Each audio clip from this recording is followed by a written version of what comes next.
All right, fifth graders, this is our main idea and details article for today about the Plains Indian culture. So I'm going to read this article to you, or you can just read it yourself if you want to. But after I'm finished, your job will be to find the main idea of the third paragraph and then also a detail that supports that main idea. So the same thing as yesterday. But we'll just be learning about the Plains people. The Plains culture consisted of native tribes living in central North America. This culture group received its name because of its location in the Great Plains. Located east of the Rocky Mountain and west of the Mississippi River, the Plains natives had a very different environment than the other culture groups. Lacking the abundance of forests, timbers, and freshwater streams, natives in the Plains relied on the roaming buffalo herds for survival. The buffalo fed on the grassy vegetation of the prairies and then left once resources dried up. Since the Plains native used the buffalo for food, clothing, weapons, and even as a resource for housing, they followed the buffalo as the herd roamed throughout the plains. It was this way of life that characterized the Plains natives as being nomadic. Oh boy. So nomadic, fifth graders, means is that you move around a lot. So being a nomad is a characteristic of this tribe. Tribes in the Plains lived very different lives from others living in North America. Since they lived nomadic, which means they moved a lot, lifestyles, they followed the mighty buffalo herd as it sought out new grasslands. Tribes such as Blackfoot, Cheyenne, Crow, and the Lakota developed a unique form of housing known as the teepee. Teepees were tents made out of buffalo hide and wooden poles that were easily assembled. This allowed the Plains natives to quickly transport their homes and belongings as the herd moved.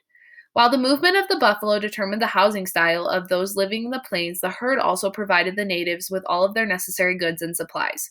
First, to catch a buffalo, some of the men of the tribe would dress in buffalo skin and make crying sounds that resembled a lost baby buffalo.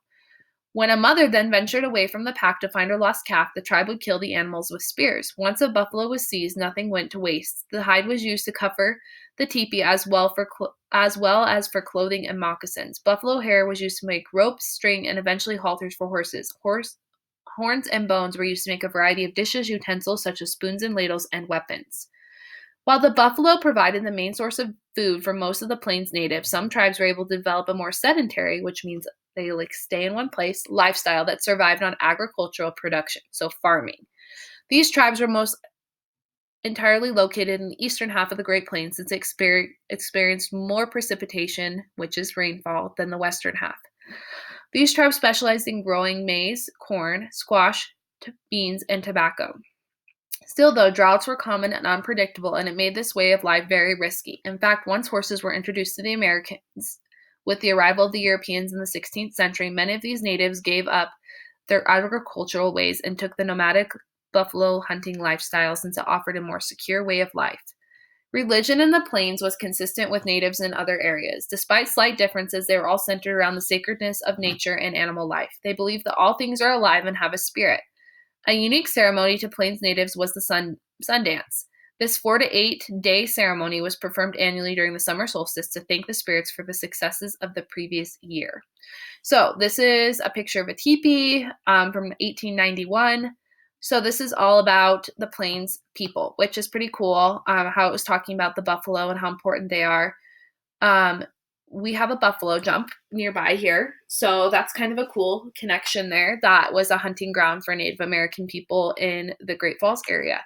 So that's kind of cool. If you ever have a chance to go to the First Peoples Buffalo Jump, I would highly recommend it. It's pretty awesome.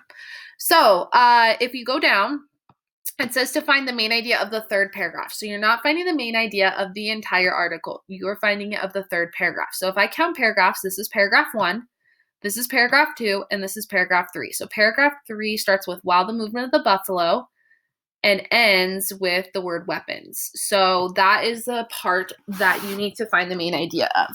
So what is that paragraph mostly about? That's your main idea. I gave you a sentence stem. A detail, so that's something small and interesting.